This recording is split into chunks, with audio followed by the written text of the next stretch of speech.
wangishiya ngingedwa nomathemba. Logo-ke, Lo uyangimangalisa, logo-ke, lo uyangimangalisa. Mangibona intandane eyayihleli ngaphansi komthunzi. Lo uyangimangalisa. Hawu, hawu, hawu. ngayibuza, Hayibuza igama layo, ayiphendulanga, ayiphendulanga. Yabheka phansi yaze yakhala, izinyembezi, izinyembezi. nomathemba, Nomathemba wangishiya, zele ngingedwa unomathemba wami. Nomathemba wangishiya, zele ngingedwa unomathemba wami. Unomathemba wami wangishiya, sekulele, zele ngingedwa unomathemba wami.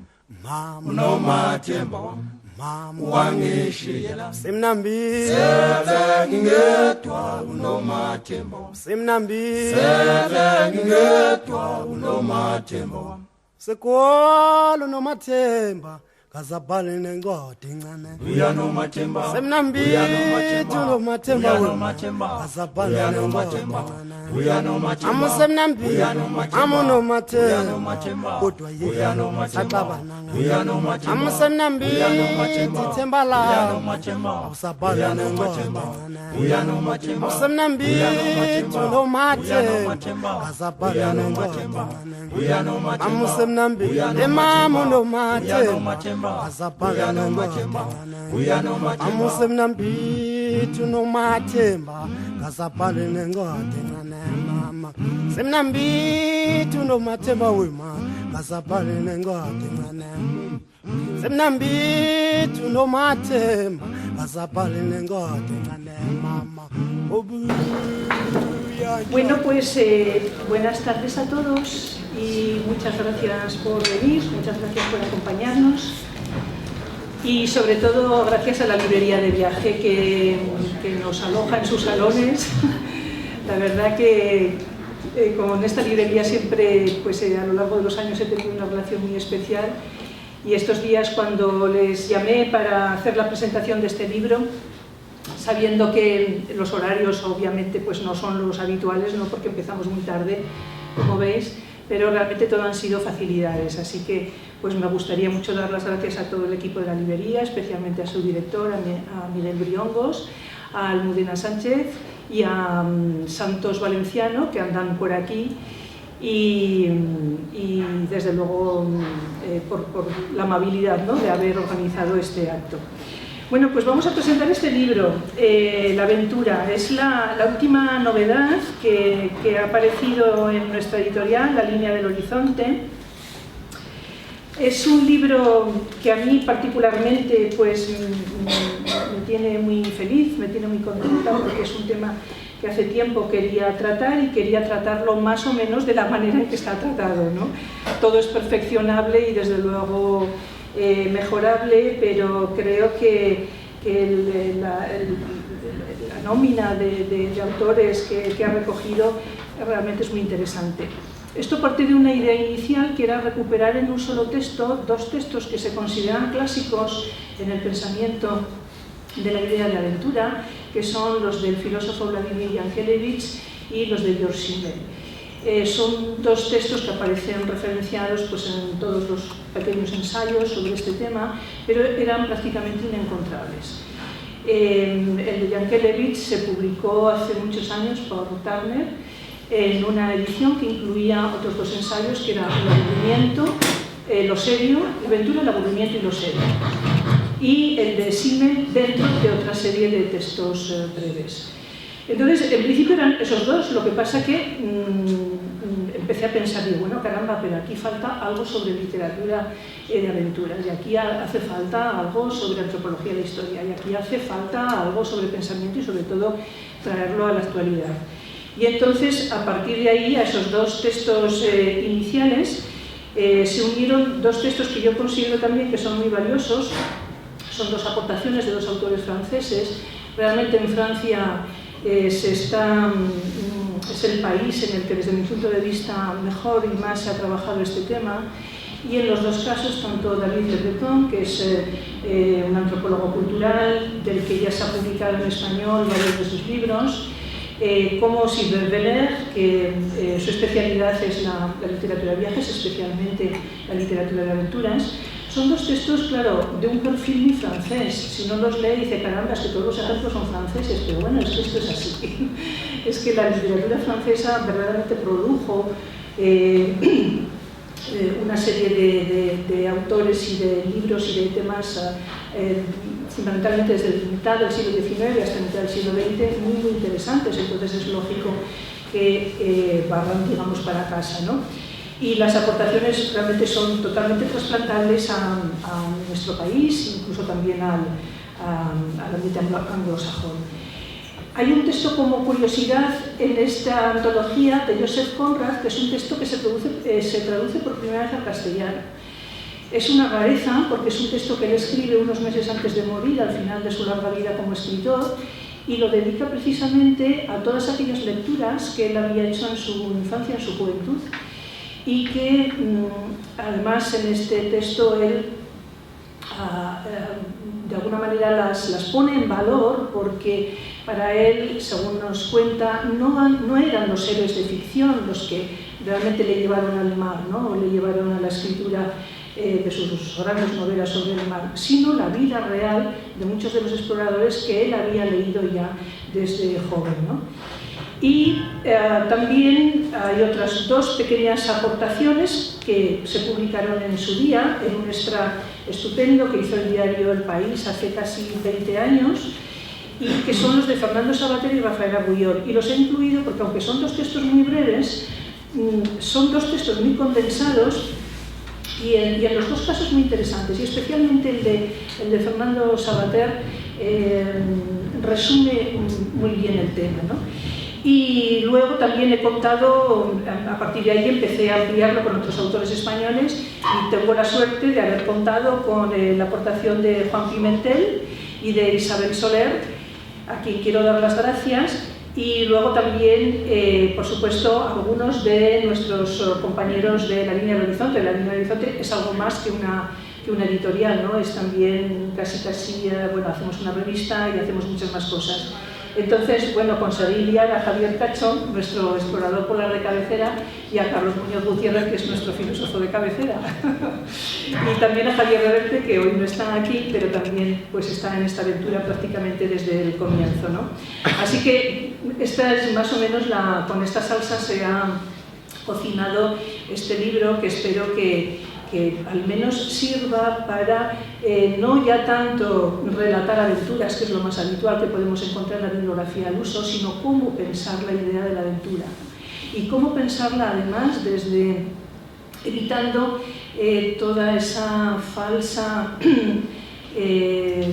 dimensión que ha tenido siempre esta palabra, ¿no? Al llevarla a las grandes hazañas, a los grandes hitos de la humanidad, sino que mi intención ha sido todo lo contrario, es traerlo a la vida cotidiana.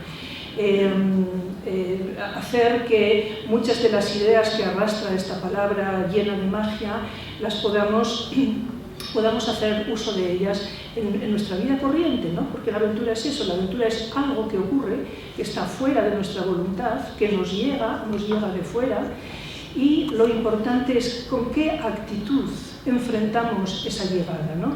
Cómo va a modificar nuestras vidas. Obviamente la aventura también se elige, y en el mundo del viaje y en el mundo de la exploración hay muchas personas que hacen de ello, cimentan su vida sobre ello, ¿no? Pero a mí esto me interesa, y desde luego en el libro podemos hacer un gran recorrido por la historia de cómo se ha vivido la aventura desde el mundo del viaje, desde el mundo de la exploración, pero insisto, para mí la importancia del tema es llevarlo a una utilidad totalmente práctica, ¿no? Totalmente íntima, totalmente cotidiana. Bueno, pues paso a presentaros a tres de los colaboradores de este libro. En primer lugar, bueno, tengo a mi izquierda a Juan Pimentel. Juan Pimentel es historiador de la ciencia y especialista en literatura, viaje y ciencia, sobre todo del periodo de la Ilustración. Desde el 2004 secretario del Consejo Editorial de Marcial Pons Historia y autor de numerosos artículos de investigación y libros, y algunos libros como La física de la monarquía, Alejandro Malaspina, Testigos del mundo, ciencia, literatura y viajes en la Ilustración, editado en Marcial Pons, El rinoceronte y el megaterio, que además me acaba de enseñar una edición bellísima que acaban de traducir al inglés, y también es autor de un libro de relatos que se llama Corazones Sagrados. Y bueno, a mi derecha tengo a Javier Cacho. Javier Cacho sobre todo es especialista y divulgador de temas polares. Es físico y ha desarrollado su trabajo durante largo tiempo en el Instituto Nacional de Técnica Aeroespacial, en el INTA, y fue miembro de la primera expedición española a la Antártida en 1986. Y en los últimos años pues, se ha consagrado, como decíamos, a la divulgación de la literatura polar y es autor del ensayo Antártida, el agujero de ozono, que se publicó en Taba Press, y las biografías Amundsen Scott, Duelo en la Antártida, y Shackleton el Indomable, ambos editados en la editorial Fórmula. Y a mi vera tengo a Carlos Muñoz Gutiérrez, de quien le robé el título, justo una idea, ahora explicaré por qué. Carlos es doctor en Filosofía por la Universidad Complutense de Madrid, ha sido profesor asociado del Departamento de Lógica y Filosofía de la Ciencia de la Universidad Complutense de Madrid. Actualmente es profesor de Filosofía en la enseñanza secundaria. Fue director de la revista de Filosofía Digital Aparte Rey, que os recomiendo que le echéis un vistazo en internet, todavía es accesible, todos sus números. Y tiene varios libros publicados sobre su especialidad. Y sobre todo, Carlos, además de filósofo, es un gran amante de la naturaleza, senderista, montañero, y sobre estos temas sacó un libro estupendo que se llamaba Paso a Paso, razones para subir montañas, y con nosotros, con La línea del horizonte, publicó El paisaje habitado, que es una serie pequeña de ensayos sobre el paisaje, y recientemente, justo antes de este libro, ha sido el editor de dos de los textos de Emerson, Ralph Waldo Emerson, sobre precisamente naturalezas, y autor también del prólogo. Bueno, pues la idea es hacer de esto una conversación, y por supuesto, con el interés de que entréis también vosotros en esta conversación, no más que largaros un discurso, porque es un tema absolutamente inabarcable. La verdad que es un tema con muchísimas aristas que digamos que incide en otras disciplinas, ¿no? Desde la psicología hasta la historia, hasta lo literario, la creación. Es un tema, como digo, prácticamente inabordable, pero bueno, yo voy a lanzar una serie de preguntas a todos ellos. Por supuesto, estáis invitados a participar y también, naturalmente, a hacer preguntas. Bueno, pues como os he dicho que le había robado el título del libro a Carlos, pues voy a empezar por él, porque el libro se titula La aventura, justo una idea. ¿Y por qué justo una idea? Porque me interesó cuando Carlos pasó su texto, el hecho de empezar no tanto por la acción, que es habitualmente lo que hacemos cuando hablamos de aventura, sino por la configuración de la idea. ¿Cómo es ese proceso de ideación que nos lleva a hacer algo que consideramos aventurado o aventuresco, ¿no? Tú afirmabas antes que la acción es el principio, es decir, que en el principio de todo surge la idea, ¿no? Entonces, a mí me parecía interesante ver cuál es el camino que lleva desde la idea a la propia acción y luego lo que hay entre medios, lo que vincula una cosa y otra, que es el deseo. Te paso el micrófono. Yo no estoy seguro de estar de acuerdo del todo, ¿no? Porque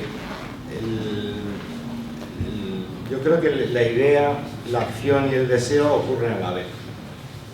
Es cuando eres capaz de proyectar una idea en un estado de cosas y que ya estás en las cosas, ya estás actuando, es cuando efectivamente se inicia la acción. Y es en ese proceso cuando la quieres, ¿no? Entonces, la cuestión es qué es una idea, sería un poco lo más complicado, porque las ideas me parece que son estructuras que en general hemos ido creando, hemos ido elaborando, Como cuenta Walter Benjamin y cito en el libro, son como constelaciones.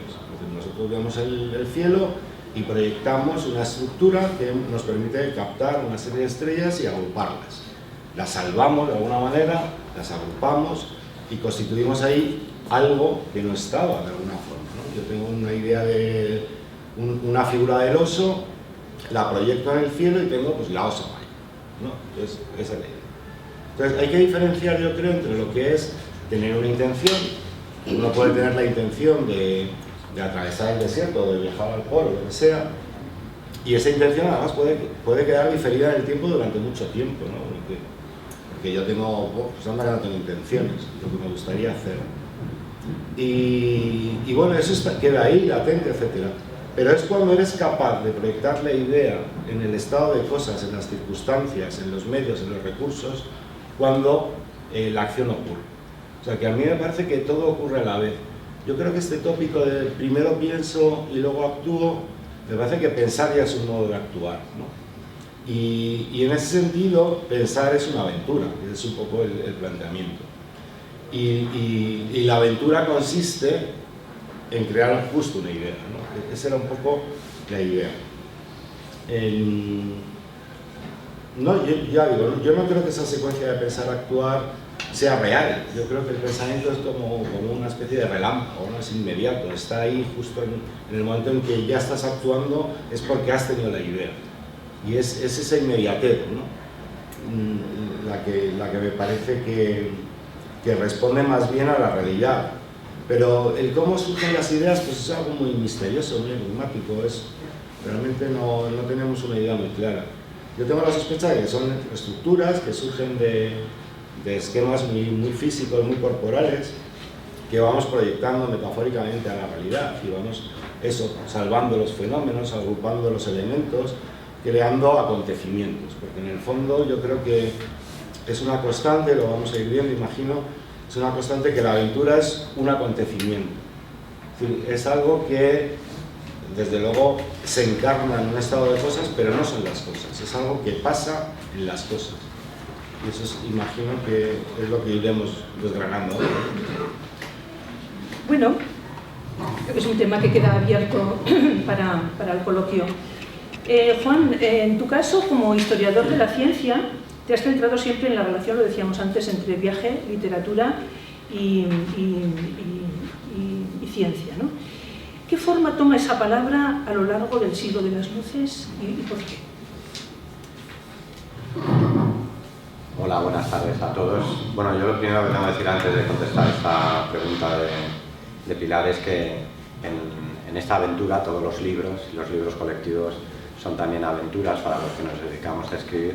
Yo en esta aventura me incorporé a la aventura no solo por el destino, sino fundamentalmente por los compañeros de viaje. Hay muchos sitios a los que uno va simplemente por el atractivo, la seducción que tiene el destino, y en otros pues vas simplemente porque vas bien acompañado. Lógicamente me hacía mucha ilusión compartir esta aventura con gente a la que admiras, a la que has leído y con otros colegas. El asunto de la aventura en el siglo XVIII y la incorporación del mundo del conocimiento tiene que ver con lo que estaba contando Carlos, ¿no? Tiene que ver con esa aparente dialéctica que hay entre el mundo de la acción y el mundo del pensamiento, ¿no? Que ocupan como hemisferios contrarios, ¿no? En nuestra cabeza, ¿no? En el XVIII ocurre una cosa, que es que el mundo de las gestas, el mundo de los héroes, se democratiza, se mundaniza, ¿no? Y se incorporan nuevos actores. No hay nada más que pensar en la novela del XVIII, la novela inglesa, por ejemplo, quiénes son los héroes de estas nuevas novelas. Pues Pamela, que es prácticamente una prostituta, en Ladrones, los protagonistas de las novelas de Fielding, de Richardson, del propio Defoe, son personajes mundanos. Es decir, lo que antes hacían Ulises o Aquiles, pues ahora lo hacen otras personas. Y también ocurre un poco de esto con el mundo del conocimiento. El mundo del conocimiento, que es un mundo habitualmente asociado a lo abstracto, al pensamiento, necesita ser visualizado. Y para esta visualización, para que esto sea encarnado, no hay nada como el mundo de los viajes, ¿no? Y el mundo del conocimiento. En efecto, en todo el siglo XVIII podría decirse que Newton, que es de finales del XVII, pasa por ser el hombre que había hecho las grandes conquistas. Es decir, las grandes conquistas para el mundo del XVIII no las ha hecho los personajes homéricos, sino los personajes que se han dedicado al mundo del pensamiento. Así que por una parte hay una mundanización de lo que es la aventura, todo el mundo es llamado a participar en el mundo de la aventura, y por otra parte también todo el mundo es conminado a participar en el mundo del conocimiento. Es lo que se llama la extensión de la República de las Letras, que hoy día, a principios del siglo XXI, se ha multiplicado ya. O sea, hoy día esa República de las Letras, que empieza a engrandecerse, a crecer en el siglo XVIII, hoy día en el siglo XXI, porque hemos pasado ya de la edad de la imprenta a la era de Internet, se ha implosionado completamente, ¿no? Pues voy contigo, Javier.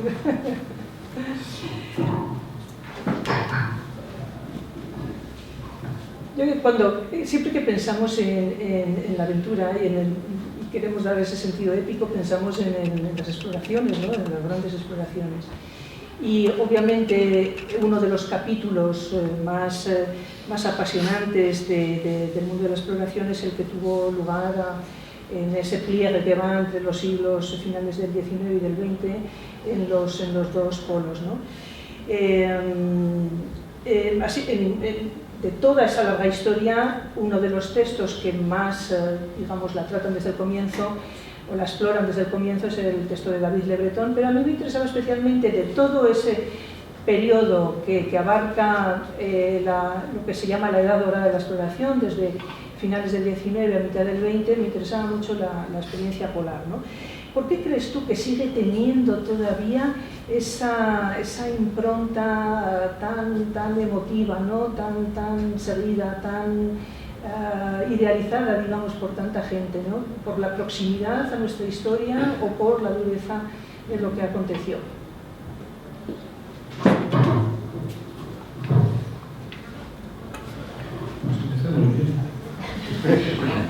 Porque no lo sé.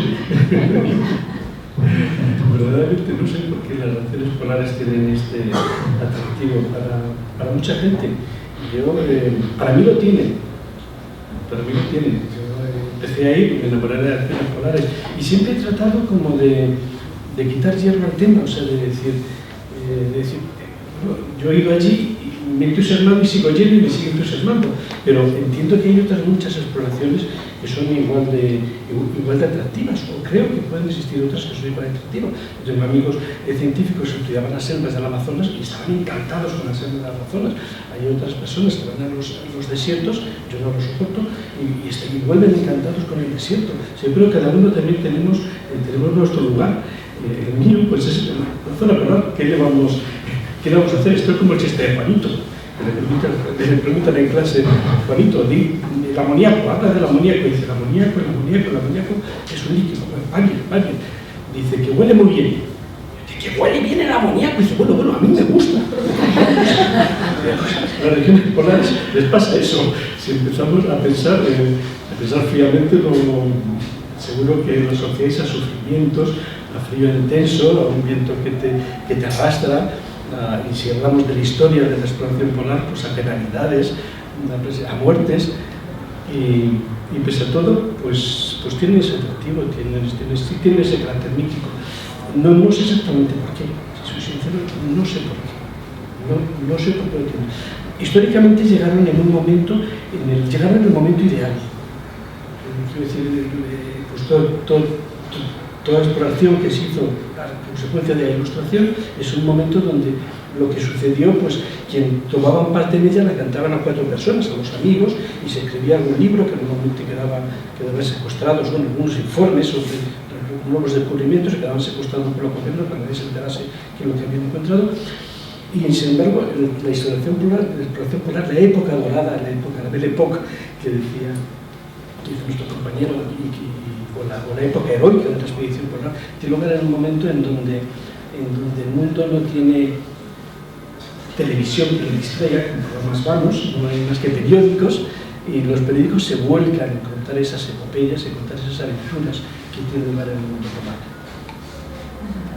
¿Puedo entenderlo entonces? En ese momento lo entiendo perfectamente. Lo que no sé es por qué continúa. ¿Por qué continúa? Sigue teniendo ese atractivo. Quizá porque es un... Yo creo que en todas partes, pero ahí especialmente coqueteas con la muerte en cualquier momento.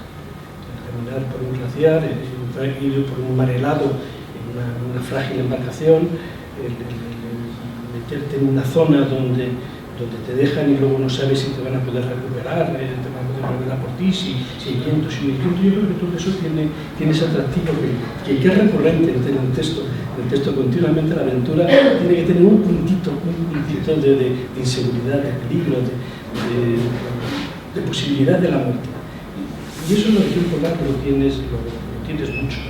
Te rodea, quizá eso sea lo que nos mantenga ese atractivo. Pues es que uno de los ingredientes de la aventura es precisamente la imprevisibilidad, ¿no? Es decir, la aventura es aventura porque es imprevisible, lo contrario es pues juego o simulacro, copia, ¿no? Entonces lo imprevisible también, bueno, esto yo creo que lo voy a coger con la mano, ¿verdad? Porque vamos a cogerlo con la mano y yo creo que es más fácil. Bueno, pues eso que decíamos, ¿no? Que quizás el tema de la imprevisibilidad también es un buen tema para hablar sobre ello.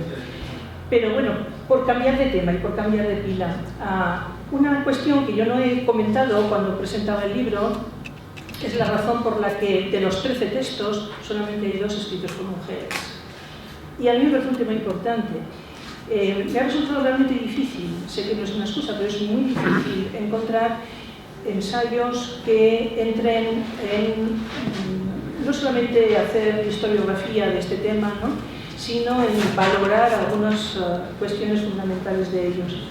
Muy probablemente, y quizás por esta razón, yo casi me lo he tomado como un reto, ¿no? Espero que otro de los libros colectivos que hagamos dentro de no mucho tenga que ver con este vínculo, ¿no? Pero, aprovechando que tengo 3 hombres en la mesa, a mí me gusta hacerlos pensar sobre estas cuestiones. Pues quería preguntarles, puesto que la aventura, de alguna manera, como digo en el prólogo, necesita proyectarse sobre un espacio, sea mental o sea físico, ¿cómo lo vivimos desde la perspectiva de los hombres y las mujeres ese espacio, ¿no? Que en el caso de la aventura y en el caso del viaje es un espacio real, ¿no? Pues, ¿quién se atreve? Yo. Bueno, el mundo polar es un mundo de hombres, historias extracurriculares es de hombres. No me lo puedo creer. Ahora ya no, pero lo que es la historia de esa edad heroica de la exploración polar son básicamente osos. Y tristemente, las pocas mujeres que han pasado por allí han ido con sus hombres.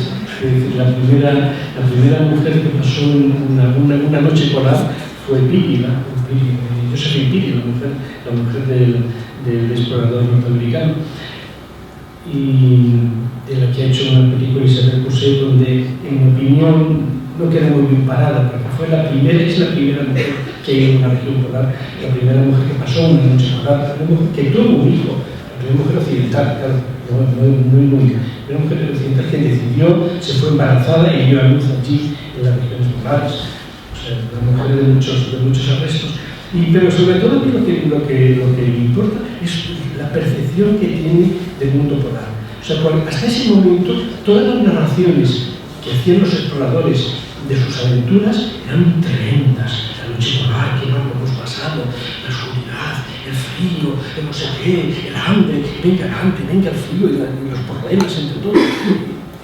Es así, sin embargo, va ella, pasa una noche igual que el resto de los hombres y vuelve y escribe un libro maravilloso. Dice, qué cosa más bonita es el Ártico, qué cosa más bonita la noche polar, las auroras, no sé qué, no sé cuántas. O sea, lo vio de una forma totalmente distinta a la que lo veíamos o lo veían los hombres de aquellos momentos. No sé si porque tenían que fingir trabajar muy duro y tal para ganar puntos, pero no sé si era por eso, pero ella no, ella plasma sus sentimientos y dice lo bueno que lo pasó, y eso me sorprendió. Y la otra cosa que me sorprende y me encantó es un relato de Ursula Le Guin, que hace una ensoñación, y tengo un relato pensando que hubiese ocurrido si hubiesen llegado un grupo de mujeres, las primeras, al Polo Sur.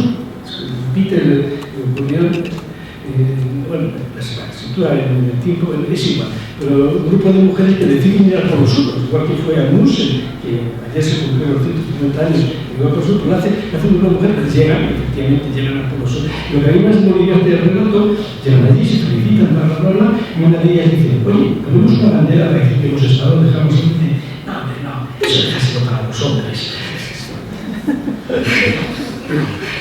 Hay cosas que no tienen sentido. El llegar al polo sur geográfico, a 90 grados de latitud, donde no hay nada, absolutamente nada, es un punto bueno, mítico, pero que no es nada. Yo creo que esas cosas no se nos ocurren más que a los hombres, el dar la vida por llegar al polo, como fue el caso de Scott y de sus hombres, y probablemente una mujer lo ve con una cierta distancia. Probablemente va a ese sitio porque es bonito o va a hacer por este motivo, pero no por una cosa puramente tan simbólica como el hecho ya un toque no es nada. Y también igual que el mundo de los clásicos reservaba la arete, ¿no? La virtud de los clásicos a la aristocracia, pues por supuesto que reservaba el mundo de los grandes hechos, de las grandes gestas a los hombres. Esto es una herencia machista de la cultura occidental que ha llegado hasta hace bien poco. Los roles estaban atribuidos de manera tradicional como el que realizaba los hechos. El hombre de acción era un hombre. La mujer tradicionalmente ha sido, hasta fechas muy recientes, considerado como un género más pasivo. Entonces es normal que haya sido considerado así por los tratadistas, por quienes han escrito, se han referido a los hombres porque hasta hace bien poco, pues digamos que el pensamiento occidental ha estado pues muy maniatado, muy tuerto, ¿no? Incapaces de ver ciertas cosas, ¿no? La incorporación de la mujer como actora de las grandes gestas de la historia. Ahora mismo hay en el Prado, ¿no? Una exposición de Clara Peters, ¿no? una pintora. O sea, la proporción que hay de mujeres en las grandes galerías, en los archivos, en las bibliotecas, pues y también en el terreno de las aventuras es menor por una cuestión de perspectiva, de qué es lo que buscamos.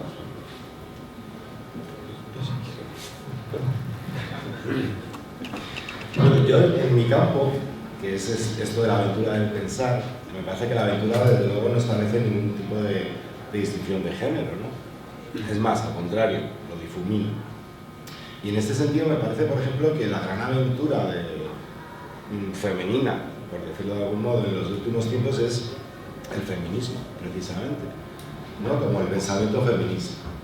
Tal y como yo entiendo la aventura, y un poco lo que expreso, la aventura del pensar es siempre un poco sobre el vacío que cubre el pensamiento, es decir, un orden simbólico, ¿no? Es decir, hay un vacío, porque realmente cuando tú escarbas y dices, bueno, ¿qué de todo esto de lo que pensamos? Y dices, pues aquí sí, debe haber un mundo, pero...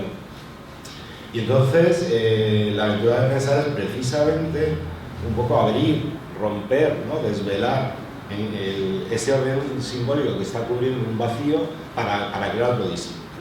Entonces me parece que el feminismo ha sido, desde un siglo más o menos, una gran aventura que supone en primer lugar alguien sometido, en principio, subalterno, etc., tomar una subjetividad nueva y decir, voy a revestirme de otra cosa y voy a mostrarme y voy a convertirme un poco en heroínas, ¿no? En este caso, de una transformación de ese orden simbólico. Así que en ese sentido, es verdad que la historia nos muestra que no hay muchos ejemplos o muchos casos de conquistadoras o tal, pero desde luego la aventura está perfectamente, ¿no? Y está precisamente, yo creo que es un ejemplo perfecto de lo que yo entiendo como aventura del pensar, ¿no? Bueno, otro tema para colación, pero de cualquier manera, algunos de los menciones que haces es la mención del héroe o de la heroína, ¿no? Yo me digo que urge repensar una figura del héroe en femenino, ¿no? Que no está ausente. Pero me interesa mucho una definición muy bonita que yo creo que haces en tu texto, que si no te importa voy a leer, si lo encuentro, que es...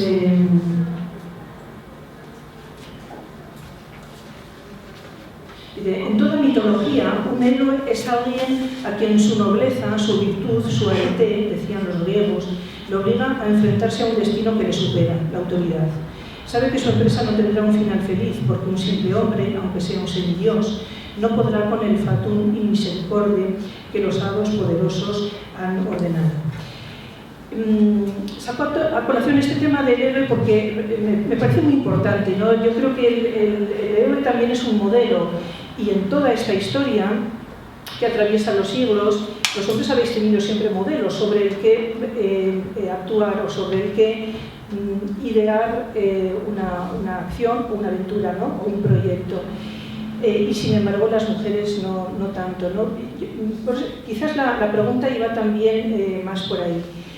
Pero tú lo has dicho, bueno, has puesto un ejemplo, discutible o no, el feminismo como, es decir, el feminismo como heroína o como heroicidad. Pero, ¿qué otras características puede tener el antihéroe, ¿no? Que también es un tema interesante. En el libro en el texto de Isabel Soler, menciona mucho el tema del temor, ¿no? Como precisamente lo contrario al valor, ¿no? Y en el sentido de que hasta ese momento, es decir, lo que traspasa la cultura clásica es un modelo, digamos, de héroe que fundamenta todo en el valor, ¿no? Pero el navegante que viaja hasta India o hasta América, el náufrago, el que padece, digamos, lo intempestivo, la llegada del azar, introduce una idea, digamos, del valor en lo contrario, ¿no? que es la cobardía, que es muy útil para repensar esta idea de la aventura en nuestro tiempo, ¿no? Era una cuestión que quería hacerte especialmente a ti. Sí, bueno, vamos a ver, cruzar el mar, como llegar a la Antártida, es claro, estaba pensando en la pregunta que le habías hecho antes a Javier, ¿no? Porque es peligroso, efectivamente, porque es peligroso, porque es recóndito. Con el mar ha sucedido siempre lo mismo. El mar está ahí, como el otro decía de las montañas, están ahí para ser cruzado, ¿no? Pero siempre cruzar el mar siempre ha contraído una maldición bíblica. El que cruza el mar está destinado al naufragio, pues es salirse de la casa paterna para arribar a otros lugares. Y esa promesa de llegar a otros lugares encierra tanto una promesa como la maldición de un castigo, ¿no? Y para eso, claro, hay que lidiar con todo lo que contrae pues, cualquier aventura, y más oceánica, que es el miedo a perecer, ¿no? Y hay que sostenerlo, ¿no? Pero esto así ha sido siempre. Es verdad que en el Renacimiento, que es a lo que se refiere Isabel, el Renacimiento es como un momento de la humanidad en el que por fin la esfera del mundo se desata y se logra pues esa gran aventura de toda la humanidad, que es rodear la Tierra, ¿no? Igual que luego ha sido llegar a la Luna, en los años precedentes es completar la vuelta, la circunnavegación, que es el gran viaje de Magallanes, del Cano, y que luego no se completa, no se logra doblegar realmente hasta finales del 18, con las grandes circunnavegaciones de Cook, ¿no? Esta es la aventura planetaria, ¿no? Esa sensación de poder abrazar la Tierra y de poder surcar los mares con una cierta seguridad. Realmente en su día era una temeridad brutal. Si uno ve las carabelas, si habéis visto alguna vez una reproducción de las carabelas o de este tipo de embarcaciones con las que a finales del siglo XV o el siglo XVI se llegaba hasta Goa, se doblaba el Cabo de las Tormentas o el Cabo o el Estrecho de Magallanes, uno se da cuenta de la locura completa que era. O sea, es como si ves hoy día el Apolo 11, ¿no? No sé, yo no he estado en Cabo Cañaveral nunca, pero me lo han contado varios amigos que han ido a Cabo Cañaveral y han visto la nave en la que subieron hasta la Luna, Armstrong y demás, y me decían, es que era como un 600, o sea, es que lo ves, es que es una cosa impresionante, ¿no? Entonces, claro, la gestión del miedo y del temor tiene que ver con eso, con todo ello. Bueno, uno de los temas también muy interesantes de pasar por encima es el tema de cómo nos formamos en las lecturas primeras, ¿no? Y en este sentido la literatura juvenil es fundamentalmente una literatura de aventuras. Si hacemos un repaso de los grandes escritores que han tocado el género, pues realmente es inmenso, ¿no? Y quería preguntarte, de todas maneras también a ti, Juan, especialmente, tú has trabajado mucho la figura de Robinson literario, y es una figura que todavía, digamos, se proyecta hasta nosotros por una serie de circunstancias que tienen que ver desde lo simbólico hasta lo económico, hasta una serie de cuestiones, ¿no? ¿Qué importancia sigue teniendo todavía esta figura del náufrago y de Robinson, la novela famosa de Robinson Crusoe? Bueno, esto tiene que ver efectivamente antes con lo que decía antes de la promesa de la salvación, la redención o la condena que encierra el acto de querer cruzar el mar. En la novela de Robinson, de Daniel Defoe, que es una novela de 1719, él está continuamente contraviniendo la ley paterna. El padre, que es un burgués inglés, le dice que no debe viajar, no debe cruzar, no debe embarcarse, porque esto no le va a acarrear nada más que problemas. Y entonces es la típica novela donde el personaje, la mitad de la novela, se pasa luchando contra esa ley paterna hasta que finalmente la incumple. Naturalmente es castigado con el naufragio y llega a la isla de la desesperación, ¿no? Y en esta isla, él, acudiendo a su Dios, naufraga al barco y entonces recoge en el barco las herramientas, ciertas herramientas, pólvora y también la Biblia. Abre la Biblia y ahí es una novela enteramente puritana, entonces recupera a su Dios y con ello recupera su capacidad de sobrevivir a un paraíso inmóvil, ¿no? Porque en realidad la isla no es una isla que amenace su supervivencia, ¿no? Sino que es una isla donde todo parece como quieto y todo detenido en el tiempo. Bueno, hay un momento, no voy a contar la novela entera, pero hay un momento crucial en la novela de Robinson que explica quién es él, ¿no? Él es el héroe victoriano, es un héroe profundamente anglosajón. Hay un momento en el que, después de haber estado maldiciendo su suerte y queriendo romper la soledad, encuentra una huella humana que no es suya en la playa. Y entonces lo que hace el bueno de Robinson es regresa a su guarida y lo que hace es construir una empalizada. Porque lo primero que siente Robinson no es el por fin voy a poder romper el aislamiento, sino que se siente amenazado. Esto es cualquiera que haya vivido en un país anglosajón sabe muy bien lo que significa. O sea, es ese sentimiento de aislamiento. Él construye una empalizada porque el aislamiento no es solo su condena, sino que también es su deseo.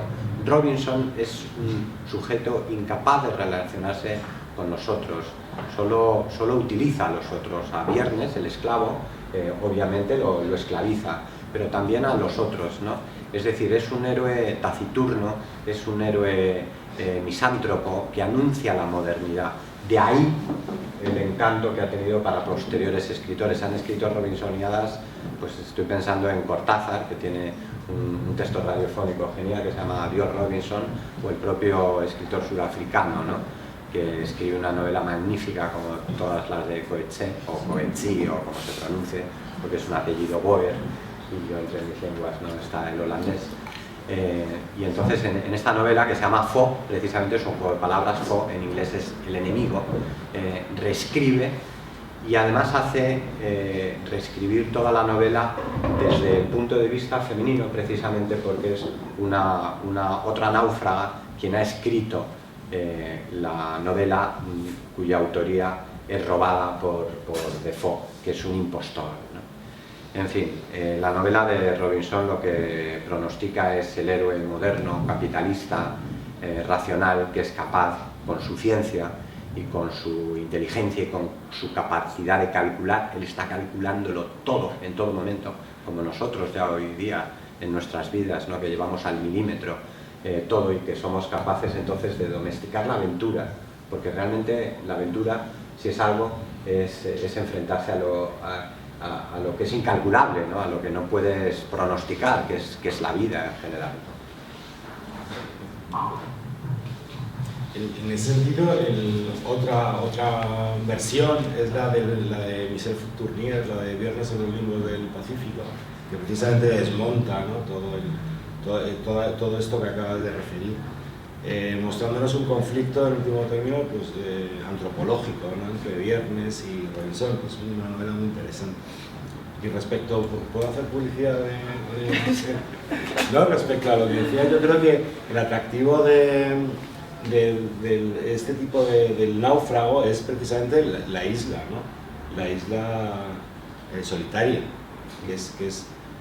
que por un lado es la fuente de salvación y por otro lado de comienzo, de empezar de nuevo, de empezar de cero. Que eso lo contaba en el libro del paisaje habitado, que ahí está la publicidad, pero bueno. Bueno, pues ya que has tomado la palabra, seguimos contigo. Decíamos que bueno, el eje de este libro son los dos textos de George Simmel y Vladimir Yankelevich, ¿no? Francamente, yo creo que leídos tantos años después o tantas décadas después son textos muy discutibles, ¿no? En muchos aspectos, ¿no? Pero precisamente eso es lo que te quería preguntar, es decir, ¿en qué siguen siendo válidos según tú, en qué obviamente están desfasados? Bueno, yo creo que siguen siendo válidos en gran medida, y por eso son clásicos, porque de alguna forma han encuadrado nuestra comprensión de la aventura, han establecido los criterios de las tipologías que se pueden hacer, y es verdad, por ejemplo, el de Simmel, bueno, pues entra ahí un poco en un momento de la época, cuando habla del tipo de la aventura que puede tener la mujer, de que la aventura es asociada con la juventud, una serie de tópicos que quizá hoy, pues bueno, ya no sea el momento. Pero desde luego, además, en muchos casos coinciden en los planteamientos, ¿no? Tanto Yankelevich como Simmel piensan la aventura como un balanceo en el caso de Yankelevich, entre el juego y lo serio, es decir, entre la posibilidad de la muerte, pero la posibilidad de ganar, ¿no? De salir airoso, Le Breton también habla de la buena estrella del jugador, ¿no? Quiero jugar porque sé que voy a ganar, porque tengo confianza, es decir, en ese sentido. Mientras que, bueno, Simmel quizá el balanceo lo hace en otro planteamiento, pero también es muy parecido, ¿no? Es una idea del afuera y del adentro, de cómo efectivamente la aventura es, bueno, en cualquier caso yo sigo pensando que los dos plantean la aventura como un acontecimiento, es decir, algo que rompe la cadena, como una singularidad, rompe la cadena de la vida y sin embargo la transforma, ¿no? Y bueno, al final esa es un poco la idea. Yo creo que a pesar de que efectivamente hay pasajes que dicen, bueno, esto está un poco pasado de moda, yo creo que básicamente me parece que siguen siendo unos textos de referencia y en ese sentido, o por eso son clásicos, ¿no? No sé. Es que una de las cosas que una de las cosas que a lo mejor no habéis leído todavía, no habéis tenido la oportunidad de leer el libro, pero como lo vais a hacer, porque primero lo vais a comprar, claro. Una de las cosas maravillosas que dice Yankelevich es que la aventura ha de tener una cierta muerte, aunque sea en dosis homeostáticas. Esto es un pensamiento muy certero. Sí, además, si se va hacia el juego, si oscila hacia el juego es un tipo de aventura, si oscila hacia lo serio es otro tipo de aventura, ¿no? Entonces ahí establece la tipología. Y bueno, yo creo que luego, si se lee todo, encaja muy bien en los esquemas tanto de Yankelevich como de Simmel, que yo creo que son muy parecidos. Bueno, la aventura es también una cuestión fundamentalmente individual, ¿no? Nos afecta a cada uno de una manera muy particular.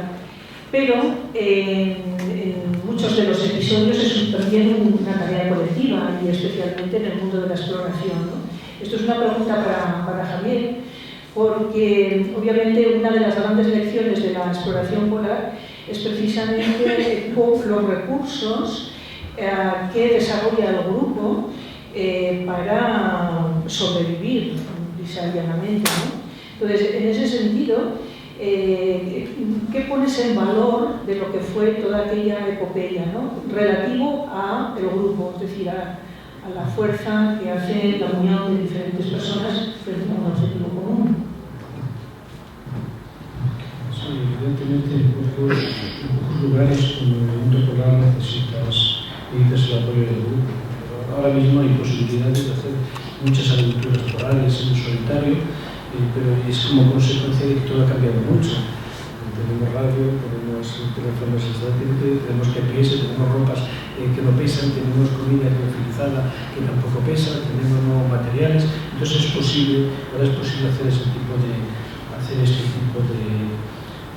aventuras, como llegar al Polo Sur, un hombre o una mujer en solitario. La primera mujer, la primera española en llegar fue Choslava, y después fue otro español, en solitario, o sea, llevando todo una cosa que es absolutamente impensable en esa edad heroica de la exploración polar, en esos momentos donde los trineos, el trineo en sí mismo, el artefacto del trineo, pesaba más que todo el equipamiento que llevan ahora, incluyendo comida para 100 y pico días.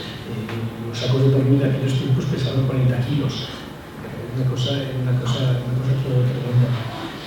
Y sí, en aquellos tiempos eran tiempos en donde era necesario la labor de equipo, pero luego, curiosamente, históricamente, solo ha destacado un eso.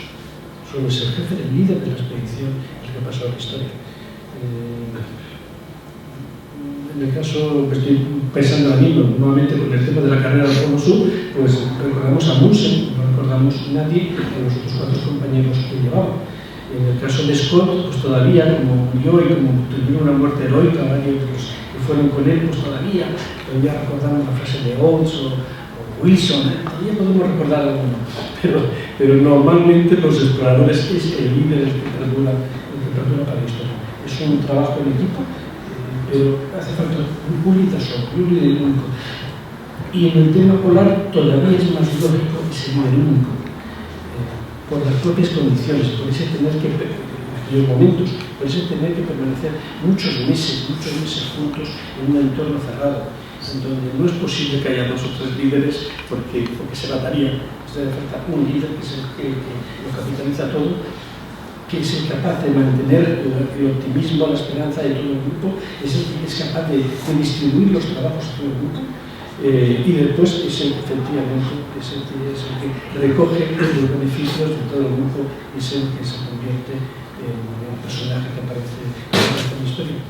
Yo creo que es de esos mitos que habría que combatir, ¿no? En el mundo de la aventura y también en el mundo de la política y en el mundo del conocimiento, ¿no? Estamos todos instalados, ¿no?, en unos arquetipos individualistas, ¿no?, que nos han enseñado a creer a pies juntillas, y en realidad cuando uno trabaja en el mundo del conocimiento, en el mundo de la ciencia, en el mundo de la cultura, en todos los ámbitos, están llenos de grandes esfuerzos colectivos que quedan subordinados a la exaltación de, como se diría hoy, de los líderes proactivos, ¿no? Yo cada vez que oigo hablar de un líder proactivo me da ganas de sacar el revólver, vamos, o sea, es que es absurdo, ¿no? Las cosas se consiguen, normalmente las grandes gestas de la humanidad han sido grandes esfuerzos colectivos, ¿no?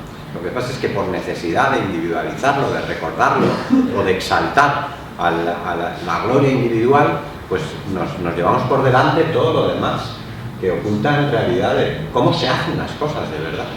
O sea, en una palabra, yo el Balón de Oro lo erradicaría de todas las gestas futbolísticas, vamos. Sí, una de las cosas del famoso explorador inglés Shackleton era que era capaz de sacar lo mejor de cada uno de sus hombres. O sea, ese es lo auténtico vida. Que es capaz de hacer equipo con ellos. Pero pese a todo luego monopolizó la gloria. También ocurrió eso. Y ahora mismo hay una corriente en contra. Ya sabemos que cuando pasa el tiempo los humanos somos como péndulos. Vamos aquí o no vamos para allá. Entonces ahora hay una corriente en contra, y los que reclaman el capitán de Shackleton, diciendo si el capitán que llevó Shackleton no hubiese podido hacer lo que hicieron. Pues bueno, sin el capitán, sin los cocineros, sin los sé, sin los cuantas, sin dinero, sin mucha gente. Y bueno, pero no sé, El tema moral es terrible. De hecho, en las expediciones, por regla general, el líder es el que manda, y después el siguiente líder es el médico. Todos necesitan llevar un médico, en las expediciones se suele llevar un médico, y entonces el médico se convierte en una fuerza en la sombra. Claro, es la persona que profesora de la muerte. Entonces todo el mundo le pide respeto. Entonces, pero lo que suele ocurrir en la historia de exploraciones es que ha sido médico de una exploración, luego cuando regresa se monta su propia expedición, porque quiere ser el líder y acabar todo el éxito. Y hay personajes un poco siniestros en este aspecto, como fue Amundsen, que decidió no llevar médico. Lo llevaba médico para no tener un competidor. También hay una gran diferencia cultural entre la gente o la forzada, quiero decir, el líder tenía un nivel cultural muy alto y todos los demás procuraban que lo tuviesen muy bajo para que nunca pudiesen hacer eso. A la hora de cuando regresaban, a la hora de escribir sus relatos, su memoria, buscaban los líderes, sabían escribirlo mucho mejor que el resto. También buscaban ese tipo de perfil para que no de líder con tierra que manda sobre él. Había un poco de trabajo cooperativo, verdaderamente. Aquí el único que está en soledad es el filósofo, ¿no? El filósofo es el que piensa en soledad. Pero es verdad que piensa para un pueblo por venir. Eso también es cierto. Es que piensa para un pueblo que todavía no existe, pero que está por venir. Pero el único que está en soledad parece que es el filósofo, ¿no? Bueno, el editor también, ¿eh? Porque el editor también. el escritor, el creador, sí. Es un trabajo solitario. Bueno, hemos pasado casi una hora, parece que no, pero es así. Y hay muchísimas cuestiones, la verdad, a mí me quedan en el tintero un montón, pero bueno, me gustaría pasaros el micrófono a vosotros, ¿no? Para que seáis los que planteéis determinadas cuestiones. Mientras os animáis, yo quería aprovechar que tenemos también aquí a Javier. Javier últimamente viaja con otros viajeros, ¿no?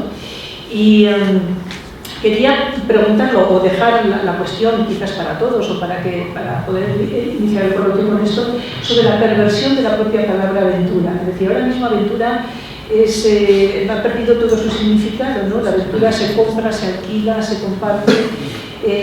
Las agencias nos venden aventura. ¿Y cuáles son las expectativas de la gente que viaja pensando que va a encontrar qué? Porque todo es un juego. Realmente para que exista aventura de verdad tiene que haber peligro y muchas veces un peligro serio, ¿no? Eso es evidente, porque tiene que encarnar también lo imprevisto, pero en cualquiera de los viajes que hacemos en estos tiempos, lo imprevisto prácticamente está totalmente desechado, ¿no? Entonces, ¿qué sentido le damos a la aventura cuando viajamos? ¿Qué os parece? Sí, existe el viaje aventura, está perfectamente catalogado el viaje aventura. Sí. Nos decía que la aventura reglada, ¿no? Es la aventura reglada. Bueno, probablemente el término es muy atractivo, efectivamente esa parte de incertidumbre, siempre incertidumbre, en el momento que sale esa incertidumbre. Yo creo que estos son pocos tipos de viajes donde hay más incertidumbre que en otros. Si tú vas en un aeropuerto y el aeropuerto te lleva en un autobús a un sitio donde tienes un hotel 5 estrellas, la incertidumbre es muy baja. Si tú te lo coges, como fuimos con Isabel, cuando fuimos a Groenlandia y te dejan ahí más o menos tirado y tienes que hacer todos los 15 kilómetros con la comida, que tienes que llevar tu propia comida para comer los próximos 2 días y los fines de campaña y montarlo y hacerte tu propia comida, si se te olvida los pimientos, pues tienes que elegirlo para hacer patatas, no puedes cambiar. Bueno, pues quiero decir, ahí hay un margen mayor, hay un poquito mayor de incertidumbre, hay un poquito más, si se torna peligrosa, si es más por zona de montaña, pues siempre puede haber más riesgos que si efectivamente lo que paseas son por los vacíos de un museo, siempre hay puede ser más peligro, pero después también hay distinto tipo de percepción. Muchas veces lo que suele ocurrir es que la persona que viene contigo ve riesgo en ciertos momentos y tú no los ves. Tú no los ves porque sabes que hay un riesgo. Según Gracia, en una determinada parte de Gracia, tú sabes que no hay ningún riesgo. persona que va contigo, ¿no? Es un poquito, o tienes una ladera ligeramente pendiente o relativamente pendiente, y tú sabes que no hay ningún problema de deslizamiento, pero bueno, la persona tiene ese puntito de miedo, o sea, que efectivamente sí está viviendo su propia aventura. Y está viviendo la aventura también de la propia incomodidad. Son viajes en donde el tipo de alojamiento es, bueno, pues es, claro, en lugares remotos, y por tanto eficiente, el tipo de comidas, el día en que se puede, bueno, tiene ese puntito de aventura, pero sobre todo lo que tienes es que puedes llegar a zonas muy poco llamadas por el resto de los seres humanos. No digo que estás viviendo una experiencia de los grandes exploradores, pero ves unos paisajes y ves un entorno y puedes ver unos animales y otro tipo de viaje no lo puedes ver. O si tienes ahí ese puntito de aventura, lo que yo digo, posiblemente deberían haber puesto otro término que no corrompiese el término que huyese el término aventura. Es el libro, ¿no? Quizás la aventura solo cabe ahora en la alta montaña, ¿no? En el Himalaya. Y me estoy recordando la película esta de Everest, que está basada en el libro de John Krakauer, que efectivamente relata el inicio de las expediciones comerciales, cuando la gente paga para subir al Everest, y sin embargo también sigue habiendo tragedias, ¿no? Pero eso es porque efectivamente las condiciones son condiciones extremas de vida, o sea, claramente ahí sabes que vas a arriesgar tu vida, ¿no? De todas maneras, lo que dice Yankelevich dice que la aventura, si nos tira hacia lo serio, no es aventura, ¿no? Es decir, o hay riesgo o eso, ¿no? Creo también que los seres humanos y en general las culturas, o sea, tendemos a desear lo que no tenemos, ¿no? Claro, lo que se tiene normalmente no se desea, se desea lo extraño. Y hoy, culturalmente, la aventura, precisamente por esta vulgarización y esta comercialización, y luego también porque la vida de casi todos los seres humanos que vivimos en las ciudades está sometida a las rutinas y a lo que es previsible, la aventura ocupa un lugar como fantástico, ¿no? Y en nuestra imaginación, ¿no? La aventura, ¿no? Nos están vendiendo algo como si fuera exótico. Tampoco habría que exagerar sobre las bondades de la aventura. El otro día estaba viendo la película esta la de Clint Eastwood, la de Sully, la del avión que tuvo que aterrizar en el Hudson. Claro, eso realmente es una aventura, pero ¿quién desea tener una aventura de esas? Pues yo francamente no. O sea, es verdad que nuestras vidas de hoy día son menos aventureras que las de muchas personas que han vivido en otras épocas o en otras culturas, pero cuánto mejor es, o sea, depende para qué, o sea, no... Claro, la persona cuya vida realmente está repleta de aventuras, es decir, la persona que desde que se levanta hasta que se acuesta, el único objetivo es sobrevivir, que está lidiando con la muerte todos los días, es una vida llena de aventuras, pero no es una vida deseable en absoluto. Lo que pasa es que la gente que vive en la aventura todos los días, lo que desea es la rutina y la tranquilidad, mientras que nosotros, que estamos más o menos acostumbrados a tener unas vidas pues, muy regladas y muy calculadas, pues echamos de menos ese componente, esa cosa de la que carecemos. Entonces en dosis también homeostáticas, ¿no? La aventura depende, o sea, la aventura sí, pero no a todas las horas. Hoy también te pueden secuestrar el avión, que lleve una bomba. Sí, pero estadísticamente... Bueno, sí, hombre, claro, estadísticamente pero... es poco probable, Bueno, ha habido varios casos bastante. Bueno, es más probable que des un golpe en el coche. Incluso si vas a una serie de zonas, de sitios, ahí hay ese componente, te lo dijiste, de peligro, ¿no? Lo que quiero decir es que no conviene desear demasiado, ¿no? La aventura, porque como Dios nos castigue con una aventura de verdad, nos vamos a enterar. Nos va a pasar a los de Sully el otro día, que cogieron el avión y ¡pumba! Tuvieron que amerizar en el Hudson. Sí, yo en ese sentido creo que realmente hoy en día los aventureros no son los de las expediciones comerciales o los que tienen muchos medios para hacer grandes gestas, sino los que viajan desde Ghana a toda África. Esa es la gran aventura. Para arriesgarse a Bravo. Esa es la gran aventura, las pateras. Y realmente esas personas son los auténticos aventureros. En eso se estaba pensando, cuando he dicho la gente que se levanta y que se acuesta todos los días pensando en sobrevivir. Esos son los aventureros. Naturalmente anónimos y naturalmente no singularizados, porque así son más invisibles, claro. Lo que pasa es que, con lo que decías recién de los viajes, estos llamados aventura, en realidad es una tematización de los viajes. El tema es la aventura, entonces crean todo lo que tiene que acompañar eso para esta no aventura o aventura arreglada, ¿no? Entonces, esto en el mundo de los viajes, esta tematización que ha llevado a cosas absolutamente ridículas en muchos sitios. Entonces ves al africano saltando, que en realidad no está descalzo, que lleva unos tenis Nike, pero que se los quita justo cuando llega el autobús con los aventureros para que lo vean y que sientan que están en la aventura, lo cual es absolutamente alucinante, ¿no? Porque ya se convierte en un figurante, ya no tiene nada que ver con el hombre de la tribu, sino es un figurante.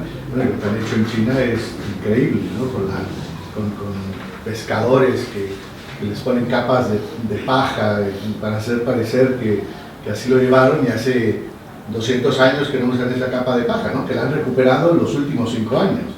Entonces, esto, no sé, hay esa contaminación del turismo, de la palabra aventura y del turismo, que la hace. Yo lo llamaría turismo de naturaleza. Bueno, la palabra más apropiada sería turismo de naturaleza, porque si te acercas a situaciones de aventura, ves que las personas que van contigo y tú mismo, dices, ¿para qué me he metido en esto? Claro, quiero decir que si se te ocurre atravesar el Báltico en invierno y las circunstancias se dan muy mal, empiezan a haber ventiscas, te tienes que pasar 2 días en la tienda y ves que se te terminan los estos y ves que está de restricciones, que te metes hasta aquí en el agua y que eso te obliga a estar el resto del día mojado, con los pies prácticamente helados hasta que te puedes volver, llegas a otro sitio y meterte en la tienda. Esas aventuras ya no nos gustan tanto. Esas aventuras no gustan tanto. Porque empezamos a entrar realmente, cuando empezamos a olfatear el tufillo de la muerte cerca. Sí. Que tú sepas que no pasa nada, aunque estemos mojados, aunque tengas sensación de estar al lado mientras estás moviéndote, no te va a pasar nada, no vas a tener ninguna gangrena, todo lo que sea, pero ya se pierde, ese encanto de aventura se ha perdido. O sea, yo creo que es mejor llamarlo de naturaleza, porque cuando rozamos un poquitito la aventura, la auténtica aventura, las cosas ya no empiezan a gustar tanto. Yo creo de todas formas que es que hay, como es inevitable, muchas conversaciones en paralelo, o ni siquiera paralelo. Porque habría que definir, claro, es que hay muchas definiciones de aventura, pero para mí todo eso que estáis diciendo de las pateras no es... Yo creo, cuando se habla de la exploración, se habla de algo que no es necesario hacer para sobrevivir, pero que hay un deseo de ir más allá. Entonces eso no tiene nada que ver con hacer cosas para sobrevivir. Por eso digo, ¿de qué estamos hablando? Estamos hablando de algo que gente se pone en situaciones de penalidad, pero no necesita hacerlo. Es solo porque algo le llama. Es el deseo ese del que hablabais. Es ese. Entonces quiero decir, para mí, yo creía, y eso no se hace por necesidad. ¿Por qué unas personas son capaces de ponerse más o menos en peligro sin ninguna necesidad para lograr unas metas? ¿Por qué aparece ese deseo? Por el deseo de conocer. Por eso, para mí esa es la historia. Hay una escena de no me acuerdo de qué Apolo, unos que están ahí en la luna y que están en la luna y de repente se ponen a cantar una canción americana que es bailando sobre la esta de la luna y se ponen a bailar ahí. Y yo un día me quedaba mirando esta imagen, digo, estos americanos que han subido hasta ahí, ¿a qué rayos han subido? Nada más que a cantar esa canción y a que los firme alguien haciendo esta cosa infantil, que realmente el gesto de muchas cosas en la historia de la humanidad es un gesto infantil de demostrar que ellos son capaces de llegar ahí. ¿Por qué? Por el deseo de de saber, de romper la frontera de lo natural. El hombre tiene una necesidad innata de querer saber, ¿no? En inglés se dice con el mismo verbo, además, esto es muy gráfico en español, ¿no? Pero en inglés es wonder, ¿no? Que es esa capacidad de sorprendernos y de querer saber a la vez, ¿no? Que es lo que Alberto Magno llamaba la sístole del alma, ¿no? O sea, cuando una persona quiere saber, esto en los niños se ve muy bien, porque los niños son los curiosos por antonomasia, que quieren saberlo y se sorprenden ante todo. El hombre hace muchas cosas efectivamente que no es por sobrevivir. La mayor parte de las cosas y de las cosas más interesantes que ha hecho, desde luego, ha sido porque han pintado las cuevas de Altamira, o sea, muchísimas otras cosas, ¿no? Pero es verdad que hay mucha tipología diferente de la aventura y del viaje, claro, hay una tipología inmensa. Pero sobre todo, sí. No, aparte del conocimiento que decías tú, hay también frecuentemente una tanatofilia por ahí, un instinto de ciertos deportes de alto riesgo, por ejemplo, ¿no? En ciertas aventuras hay un coqueteo con la muerte, hay una pulsión, ¿no? Un poco...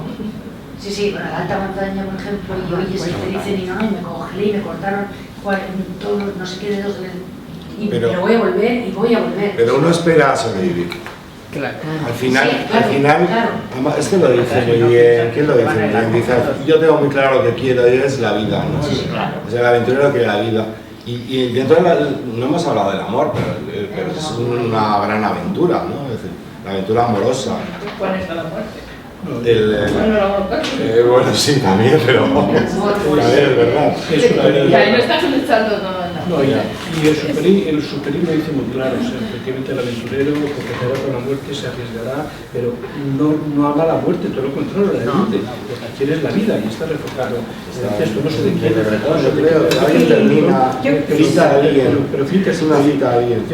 Hay una cuestión también fundamental que es delimitar en qué medida es una acción querida, deliberada, y en qué medida es algo que adviene. Es decir, el sentido primigenio de aventura es algo que nos llega del exterior, es decir, en el que no hay voluntad, que tiene que ver con el azar. Entonces, lo interesante es cómo aceptamos eso. Esa es realmente para mí la parte más importante de este tema. Otra cuestión es que, por las razones que sea, y probablemente por llevar las vidas tan previsibles que llevemos, deseemos un estado de agitación, un estado de novedad, un estado de poner o colocar las cosas patas arriba. Y ahí sí que hay una elección deliberada. Y de hecho hay personas que hacen de su vida una vida aventuresca, ¿no? Pero la aventura en su sentido fundamental, en su sentido más importante, en el sentido en el que realmente nos suscita una reflexión que merece la pena, es ¿qué hacemos cuando nos llega? Y cuando nos cae encima, es decir, cuando salimos de esta casa y te puede caer un ladrillo encima, o cuando alguien tiene su trabajo y ha sido despedido, o cuando alguien está sano y se encuentra con la enfermedad. Es decir, para mí son dos cuestiones, ¿no? Y hay que delimitarlas. Sí, yo creo que ese es el acierto precisamente del libro. O sea, que nos da una visión caleidoscópica de la aventura, esta aventura que estamos comentando, cada uno lo ve un enfoque distinto, pues cuando leáis el libro, cuando leáis los distintos... Yo lo siento, mirar, no me lo llevo al entero, todos, pero estas navidades. Pero entonces te lo has leído y entonces estás seguro, y ahí me he descubierto muchísimas cosas. O sea, yo tenía una visión de aventura pues, muy personal, muy mía, bueno, pero si no lo quieres, de repente te parece la visión del filósofo, y te parece una visión de una persona del mundo de la ilustración, y te parece el que te habla de la vida, del mundo de la aventura, y es como surge la aventura, y es como el concepto de la aventura va cambiando a lo largo del tiempo. A mí me ha resultado apasionante lo que he visto como la tercera parte del libro. Me ha parecido apasionante, yo me he crecido muchísimo. Porque os dará contestación a esas preguntas. Bueno, las preguntas que os hacéis y otras preguntas que no os habéis hecho para nada, que es la aventura. Pues os encontraréis que la aventura es mucho más que eso. Seguro que pues hablar de esto mucho más que yo.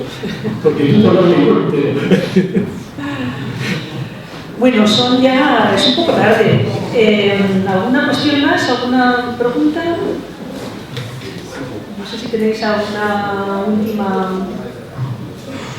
Bueno, si no, pues nada, levantamos la sesión. Yo sobre todo quería dar las gracias, por supuesto, tanto a Juan Pimentel, a Carlos Muñoz Gutiérrez, a Javier Caso por acompañarnos, y también a otras de las muchas personas que han colaborado en este libro, porque este libro casi es un libro colectivo del equipo que hacemos la línea del horizonte. En total hemos trabajado en él 7 personas, entre traducción, corrección e ilustración, que es bellísima, que es de Fernando González Sitges, que se acaba de ir, porque tenía otro tema ahora. En la traducción han colaborado también Merichel Álvarez, que anda por allí, y Jaime Ruiz Bodrialle en los textos. Es decir, que me gusta mucho esta idea de trabajar colectivamente sobre un aspecto, ¿no? Entonces espero que podamos seguir continuándolo. Y desde luego ideas hay muchas, así que espero que esta colección, que en realidad es un fuera de colección, crezca y crezca.